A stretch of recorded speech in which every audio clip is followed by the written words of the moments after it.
Hi everyone, my name is China and I'm here on behalf of the Montana Book Festival. I'm here with Trish Madson and Sean Sims, the author and illustrator of 10 Little Monsters Visit Montana, as well as Kate Farrell, the publisher, and Kate will be speaking to them about the process. So enjoy. Thank you. Okay, so I am with Familius, which published this book, and we publish books to help families be happy. So we're super happy that we got to work with Trish and Sean on this one, and I just wanted to quickly introduce them. Sean is actually calling in from England right now. So he was brought up in the northeast end of England and studied illustration at Cleveland College of Art and Design before moving to sunny Brighton, where he now lives and works with his partner and his 2 children. He's always had a passion for mid-20th century design and illustration, and that's had a big influence on his style of illustration. Often described as having a style that makes you smile, his big, bold, and bright retro style illustrations have been used across the globe on everything from children's books, magazines, greeting cards, gift wrap, packaging, toys, and fabrics, many for major international clients.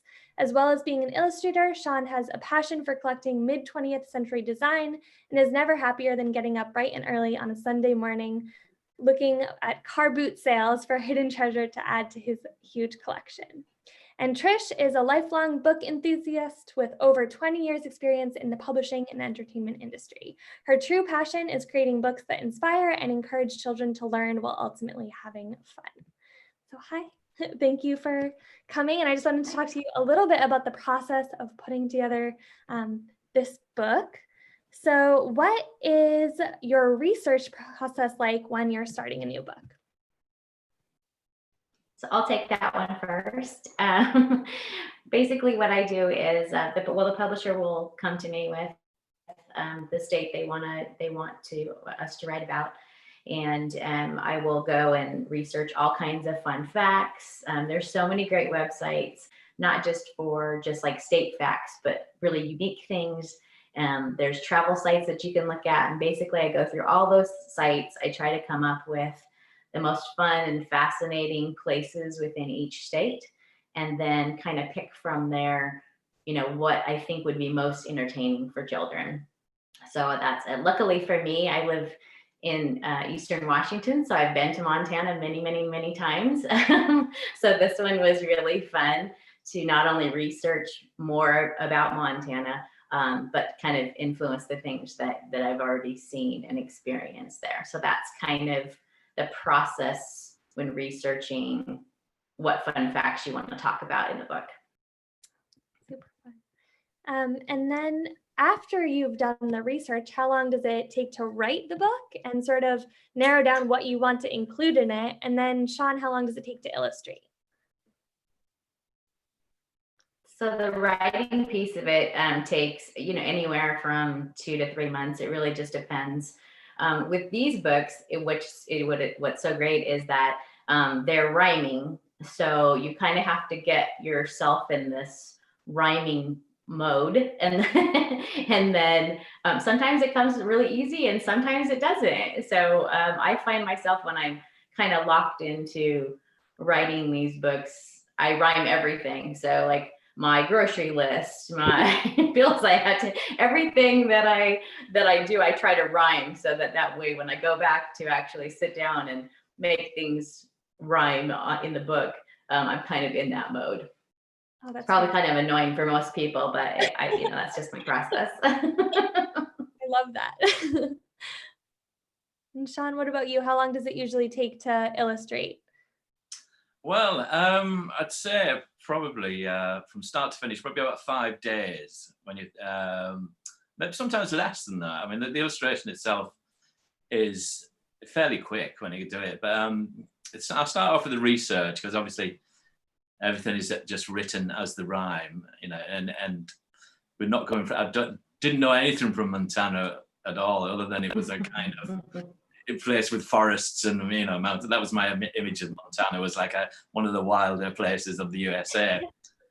So the initial process is to, wherever these places were, I didn't know anything about them. So initially I'll go to Google Images and I'll run through photographs and, collect photographs of of the places, you know, the rapids or, you know, the different forests or mountains. And I'll place them on the illustration page. So my page where I start my illustration, I'll have little Google images of the mountains and the, you know, the types of trees and things that were there. Or if it's a tourist attraction, it would be that the image, so I can work from a visual image.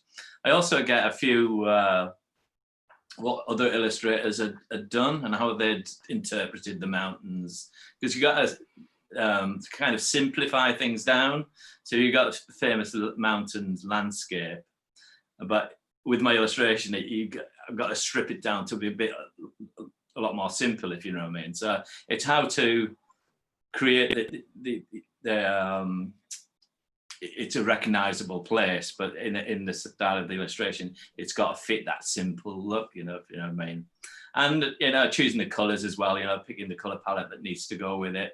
And it's a fine tuning thing. You sort of, bit by bit, you sort of, you know, you sort of tweak things here and there, and it comes together. And with my type of illustration, I can pull things out and pull things back in again. But it's a great fun process, and I've really enjoyed doing the book, and I've learned a lot about Montana as well.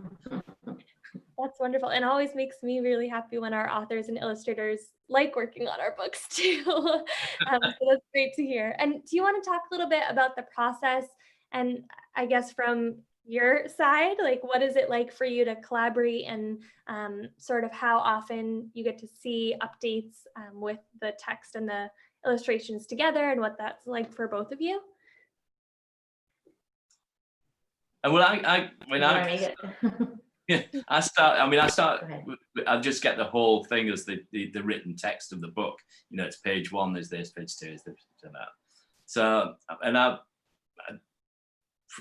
not sure whether, Trish, do you see the images as it goes along, or are you part of the process?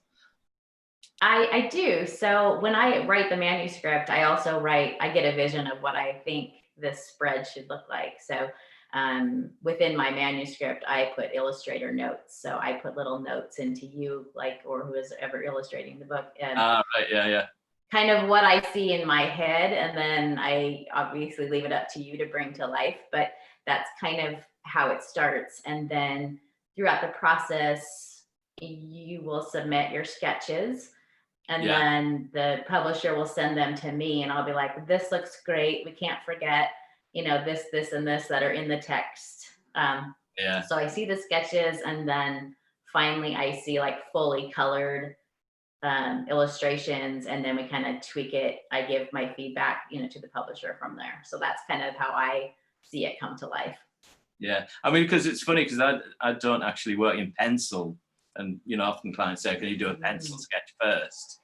But I mean, I did it for this one, but normally I just go straight into the blocks, because it's the kind of work I do. It's very, like I say, for me, it's paper cutting. So to do it in pencil is almost sometimes, I can't convey it as much as I can with just doing straight onto the screen, if you know what I mean, because it's like flat blocks of color.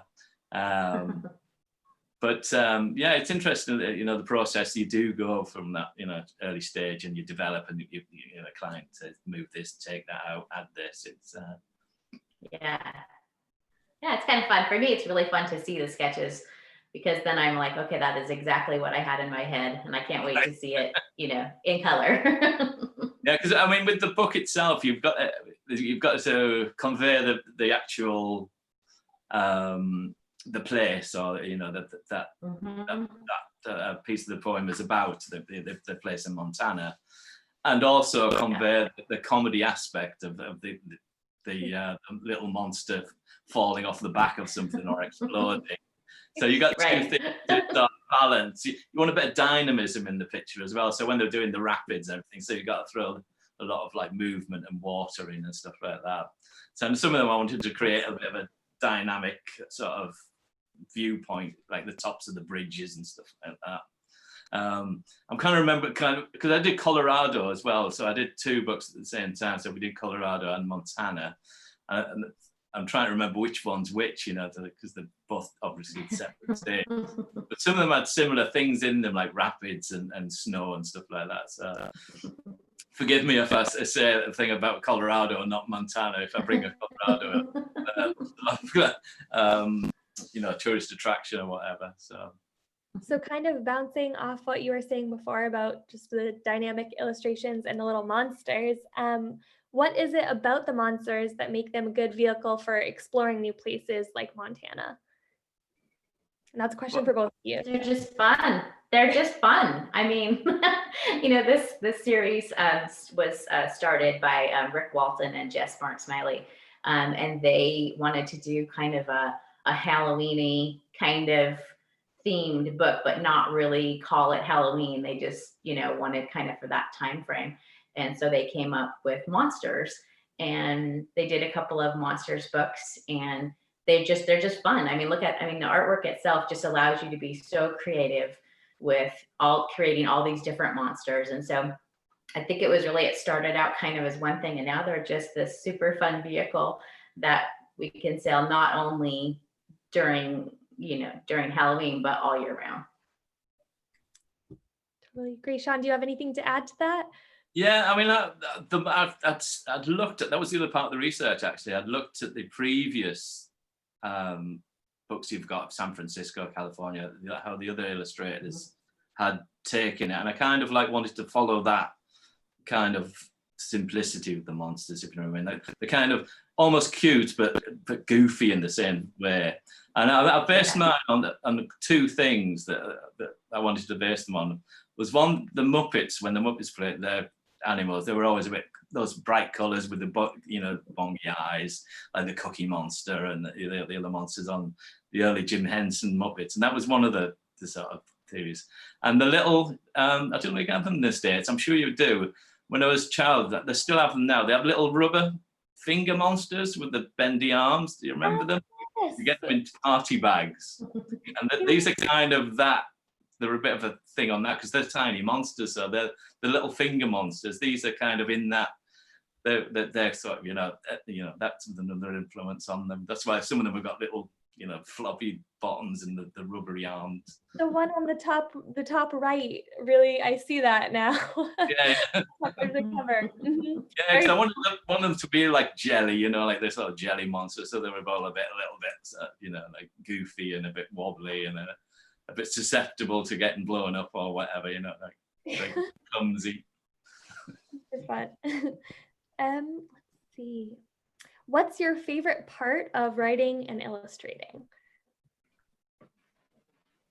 For me, I think my favorite part is just really doing the research and learning so much about a state. I mean, that's really like the fun part.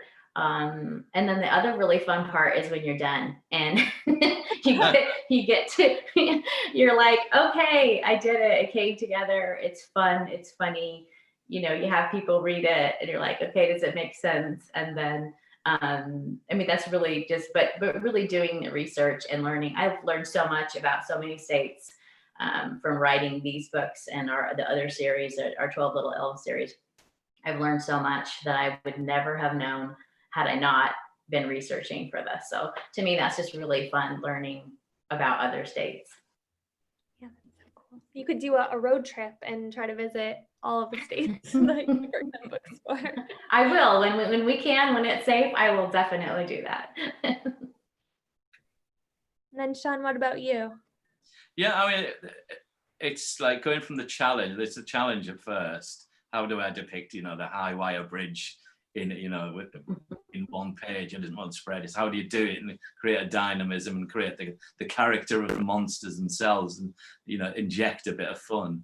And then it's my favorite part is actually when it's finished and when you put it all together and it's a balanced book. And I think that the most of, I think any author's illustrator's favorite part is when you actually get the physical book, in the post, and you actually, you get your sense of achievement that it's there in a physical form. And I always said, it was always when I starting out, and it was before I was a professional, I always said one thing I wanted to do was to leave a legacy to my children of having books created by me, because they're physical and they last beyond my life, if you know what I mean. And there's something about me that's forever out there, in children's books. So it's a real honor to have, your own books. And I think for any author or illustrator, that will never change. We're always proud of our achievements in books. It's a great profession to be in. A lot of illustrators try, and I feel very proud to have got to a stage where I do books now, because it is a challenging. It's a challenging profession to get into. And it's an honor to have created books like this. They're beautiful. So how do you both celebrate when a book is finished? Do you have any traditions? I'm a big fan of champagne, so that's normally what I do. When I get the finished book in my hand, I kind of run my hand over the cover and have a little toast to another great project with Familius, and that's basically my tradition. That's a great one. What about you, Sean? I think mine's about the similar thing, but with beer. The problem I've got is that when you don't know whether it's the same with you, Trish. When you get, sometimes I get 10 copies of each book, as a from it could be 5, could be 10, and the problem is now I can't throw. I've given so many away, and my friends' children are growing up now, so I've got no more little children to give the other copies with, and I can't throw them away. So I've got a cupboard which is getting fuller and fuller of my copies of my book. I can't part with them. I can't give them to charity shops. It's I've got. But it's not a big problem, but it's a fun problem to have. So I do that same thing. I give them all away, and then I'm like, wait a minute, I need one for me, and then I have to order some more. Yeah, I did a book series a few years ago, and it was a science book, a series of science books, and I kept getting in the post different language versions. So I got Japanese, collection of Japanese ones, Chinese ones, and I've got cupboards full of all the different languages, Italian, French. I kept getting them in the post, and I didn't know what to do with them. That's really cool, though. I love seeing all the different covers when we sell language or international rights. It's so neat. Yeah, I love the Japanese version one because it looks great with Japanese text on it. That's very cool. So just going back, we have a couple more questions too. So we have a question for me. What is my role at Familius, and what's it like to be the go-between between authors and illustrators? So I do marketing and PR. So I try to get people to read and review our books and share them and post about them on social media, and work with authors and illustrators for events and sending out different press releases to places that might cover the book. And I think working with authors and illustrators is honestly one of my favorite parts of the job. Oh, except I also really like seeing pictures on like Instagram of kids holding our books, because I think sometimes it's really easy to get sucked into the day-to-day of email and have to, write these numbers down or send this off. And so it's always really neat to get a message or see a kid holding our book actually looking happy and looking like they're enjoying and learning how to love to read, which is kind of consistent with, I think, Trish's bio and what she said. She likes to promote a love of reading with what her work is. And I think it's really fun kind of being the go-between between authors and illustrators. I don't necessarily take part in the conversations during development. I usually work with them when we first contract the book. I send out just marketing materials, have conversations if people have questions. And then once we have the PDF, I work with them if they have people that they really, really want to send it to, or they want to review it in addition to kind of our standard marketing that we do. And I answer a lot of questions. And again, like that's one of my favorite parts, because we work with a really big group of authors and illustrators. We have 300 plus now all around the world. And so we have a lot of really interesting perspectives and people that I get to meet. And then we have another question: how do we feel this book adheres to the Familius vision and mission? And so our mission is to help families be happy. And I think I'll let the author and illustrator take this one, but I think for me, it kind of does go back to the idea, or me when I'm pitching, just seeing kids reading the books in my head as I'm pitching. And I guess when I was pitching this book, I was just thinking, or in this series in general, when I was younger, used to bring books on every long car ride. And so I think if you're traveling to a new place, or if you're just trying to learn about other places in the world and do it in a fun and exciting way, and kind of see some of the major landmarks and remember them with the rhymes, like this series is just fantastic. And so I can see where it really would help families be happy while learning too.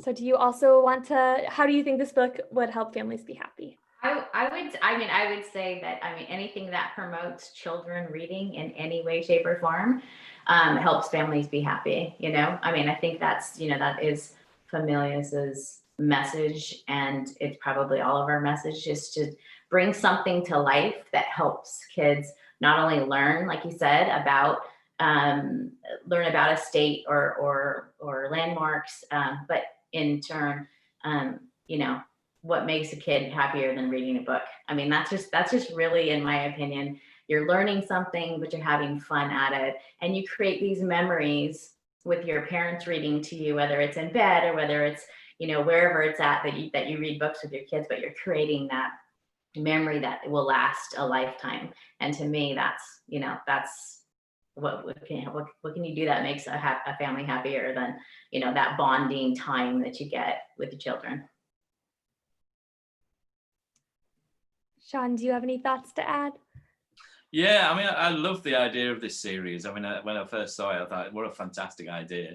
You've got all the states of the USA to cover in this. And I think it's great because it crosses two boundaries. It's a fun read, and it's also, it's fiction and non-fiction.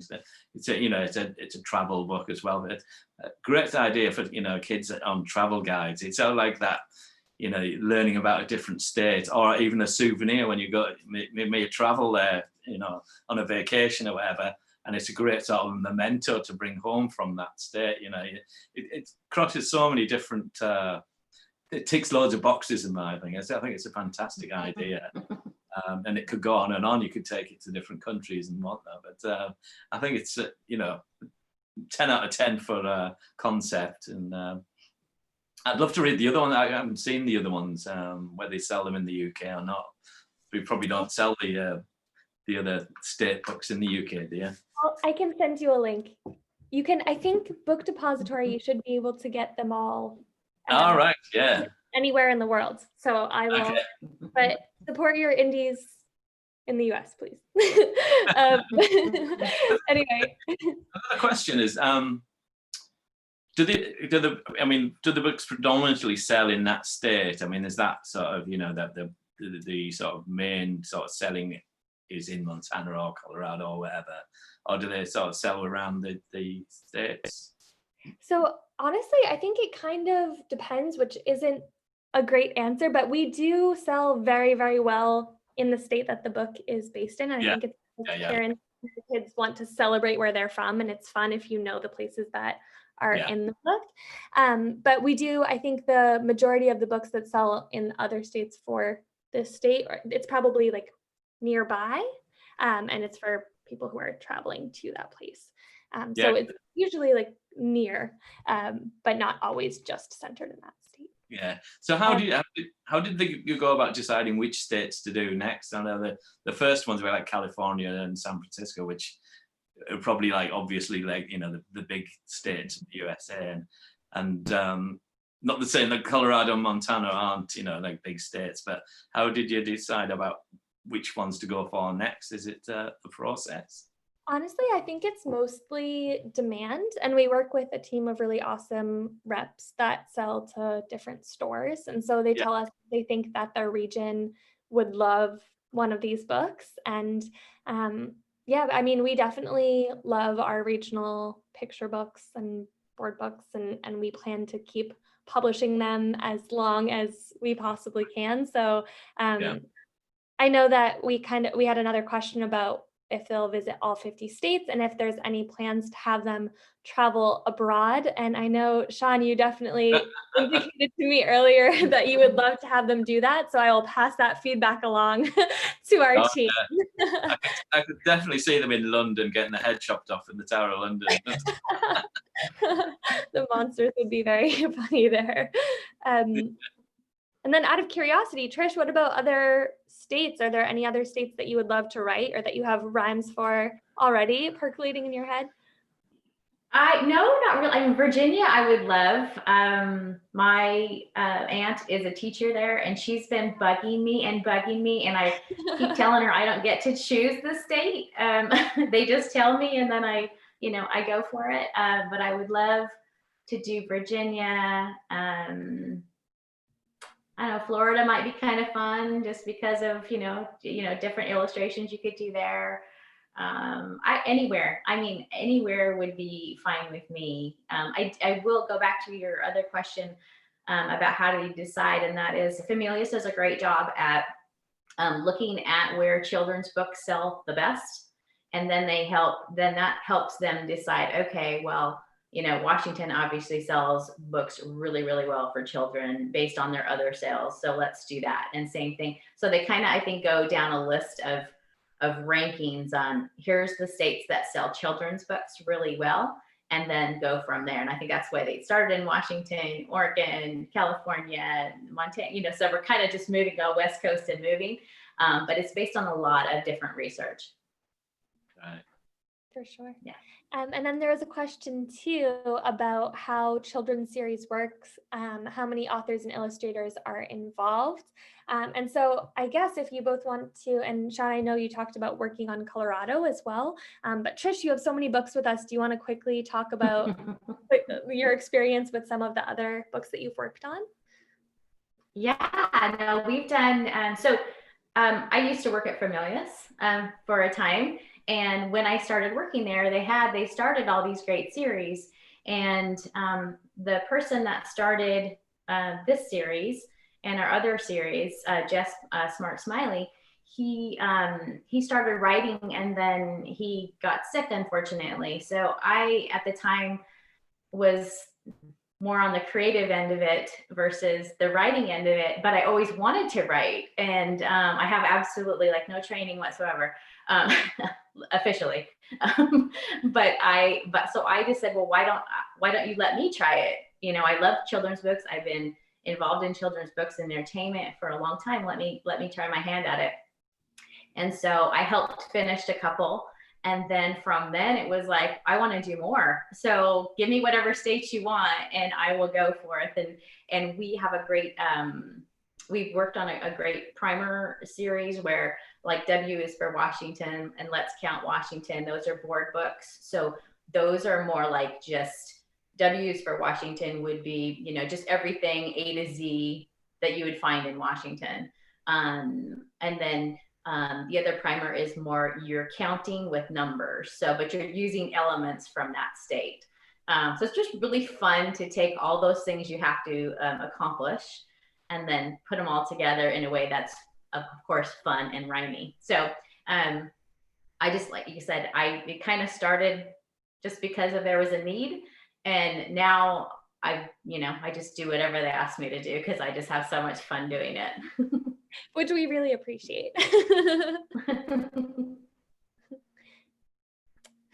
And then Sean, where does some of your inspiration come from, and what do you have as far as books that influence you? Well, it goes way back. I mean, I've often loved books since I was a child, and I've never been a great reader as a child, and I still aren't a great reader, but I absolutely love picture books, and I still do. I mean, at school, it was, my very first memory, which I still think is one of the greatest books, is the Very Hungry Caterpillar, which it's still, to me, it's the simplicity of it and the readability of it for small children it goes beyond, it's my number one probably choice of the best children's picture book. But personally, as an illustrator, it goes hand in hand with my love of mid-century design. And I kind of influenced by the sort of illustrators from the 50s through to the 70s, and I do collect vintage children's books, and I've got a few here I can put up on the screen to show you some of my favourite illustrators. I don't know whether you've ever heard. Can you see this? A French illustrator called Alain Gris.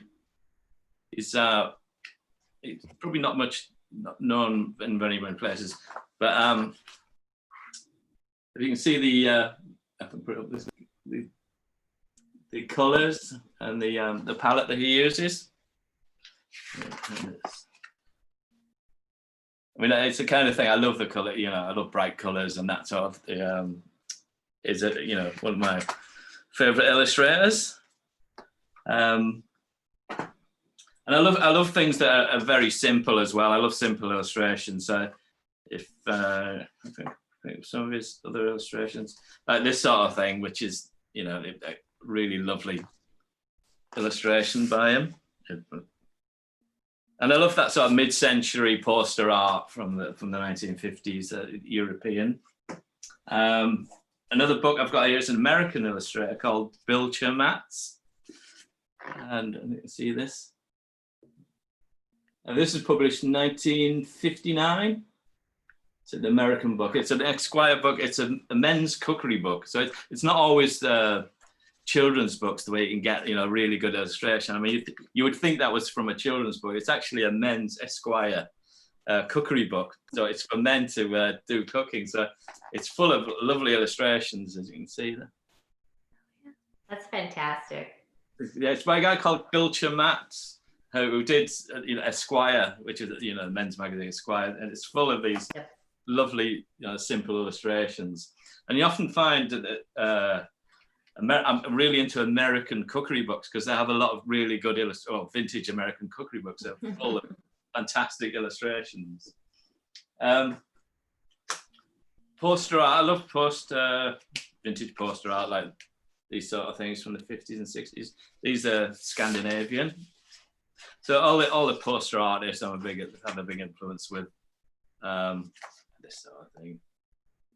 So great. But I'm really into like the most simple use of block colours, less is more type of thing.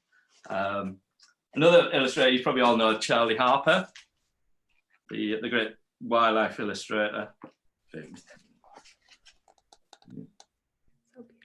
It's funny because I've just recently bought from the National Parks, USA National Park Service, some original posters, Charlie Harper's National Park posters, which I bought online. I got them really good price, and I thought these are great, you know, they could.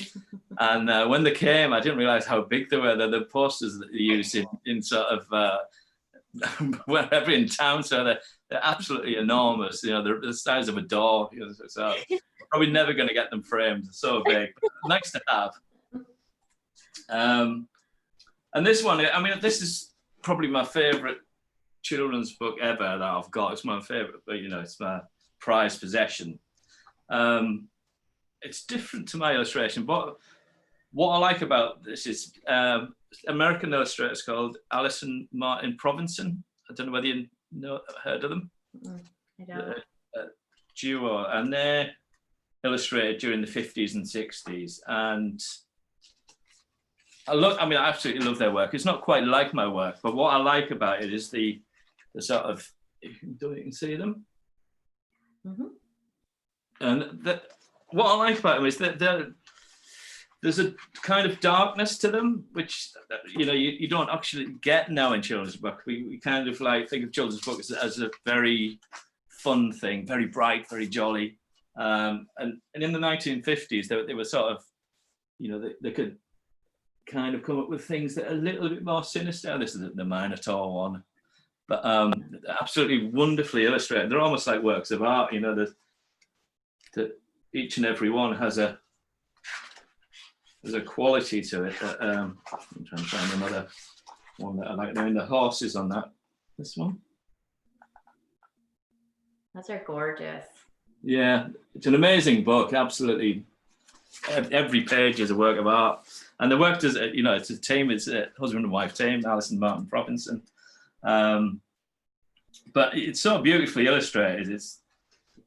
it's like I said, the kind of illustration we don't normally get so much nowadays. You know, it's more fine art than Definitely. yeah. So yeah, that's if I say that's my all-time favorite Gorgeous. Those are all book that I have. Which is, it's an American book, so I mean, I found it in a car boot sale. Oh, It was there was the last stall in the car boot sale, and it was 10 pence, and I was like, oh, you can't not buy. yeah, I finally found it, and I was like, you know, I was jumping around for joy. I found it. That's wonderful. And I guess, Trish, do you mind reading a couple pages of the book and Oh. holding it up? Sure. I'll just read the first couple of pages because that's really kind of how they all begin. So the first page is 10 little monsters, each wearing bandanas, take a trip to the great state of Montana. You see how we have to rhyme everything? 10 little monsters, they just can't wait because monsters love the treasure state. And then what's cool about these is that not only do you get the fun scenery, but you also get a little fact about the state on almost every page. So that's just, that's kind of how they all start out. And then of course we do the countdown from 10 little monsters to, you know, one little monster. This next page is 10 little monsters, water ski Flathead Lake. The speed of the boat makes a gigantic wake. One little monster thinks he can jump it, but he crashes and splashes and doesn't quite make it. So that's another, this is probably one of my favorite spreads in the whole book. I just love it. This is probably my second favorite, but I love that Sean took a regular format like, you know, this way and did a spread this way. I think that makes this really, really, really unique. And I love that. I mean, when I didn't get that when I was first looking through the spreads. I just thought it was going to be, you know, this way. And then when I saw it actually in print, I was so happy that it actually went that way because it's really fun for kids to interact and take a book from one way and turn it the other way and then bring it back. So sorry, I was really excited to see how that actually came to be. And this is the first time you're meeting on Zoom, right? So this is super special. Yeah, really cool. Yeah, no, it's really great. I mean, you see someone's name and then you see the work and you kind of give notes back and forth through the publisher. So yeah, it's my pleasure to meet you and via web or Zoom or whatever it is. And I appreciate your hard work on this book. I was so pleased that you like I've twisted the format on it because exactly my thoughts. You know, like. Just the interaction with moving the page. My children have got a few books that do something. I always wanted to do that.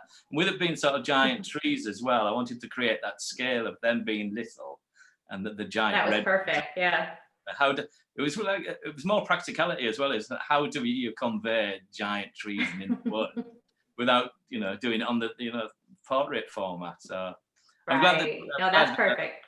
I'm glad it got through the publishing sort of, tick the boxes, that's okay to do type of thing. But I did it on the other one as well. I did on both books because there was, I think it was the Colorado one has a tower in it. And yes, yeah, that looks so cool. I love that. I love that in both of them. I just thought it was really a fun thing to do. So I'm glad you came up with that and it worked out. I'm glad. Thank you.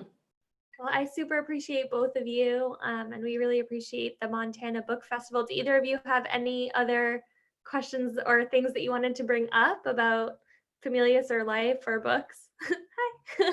Hi. Yeah, I think you guys have answered all of our questions. So I just would like to say thank you to Trish Madson, Sean Sims, and Kate Farrell for joining us. And congratulations on 10 Little Monsters Visit Montana. And I'd also like to thank everyone watching. Just as a reminder, you can purchase books by these authors and many others at Fact and Fiction's website, factandfictionbooks.com. And I also urge you to purchase Montana Book Festival merchandise at montanabookfestival.com. There you can also donate so that we can continue our programming after the festival with MBF Plus events. So thank you, everyone. Thank you. Much. Thank you for having us. Yeah, Yeah. thank you for joining us.